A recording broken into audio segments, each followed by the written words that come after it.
আসসালামু আলাইকুম এভরিওয়ান, কেমন আছেন সবাই? আশা করি ভালো আছেন। আজকে একটি মিনি ব্লগ ভিডিও নিয়ে চলে আসলাম আবারও। আজকের ভিডিওতে থাকছে গ্রামের মাছ ধরা। কয়েকজন দোকানের কাছে বলতে লাগছিল যে খালে চিংড়ি মাছ পাওয়া যাচ্ছে। এইটা শুনে আমরা ভাই বন্ধু সবাই মিলে চলে আসলাম মাছ ধরতে। দেওয়ার পরের অবস্থা দেখুন।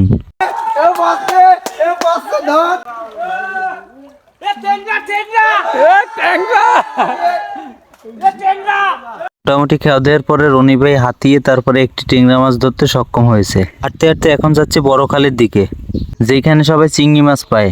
বড় খালের কাছে চলে আসলাম এবং সবাই মিলে নেমে পড়লাম খালের ভিতরে। এইদিকে রিয়াজুল হাতাইয়া একটা বেলে মাছ পাইছে। খালের মাছ খুব বড় বড় ছিল। সবাই মিলে অনেকদিন পরে মাছ ধরতে গেলাম। দিনটি ছিল খুবই স্পেশাল। এবার ছোট করে একটা খেয়াও দিয়ে তারপরে কচুরির ভিতরে টান দিব।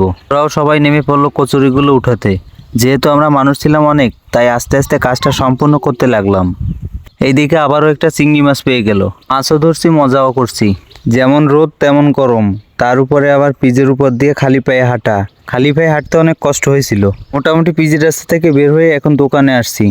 রাস্তার পাশে পাইছিলাম একটি দোকান, ওইখান থেকে কিছু খাওয়া দাওয়া করে তারপরে সামনের দিকে এগোতে লাগলাম। আবারও কিছু শুকনো খাবার নিয়ে গেছি, যাতে বিশ্রাম টাইমে খাবারটা খেতে পারি।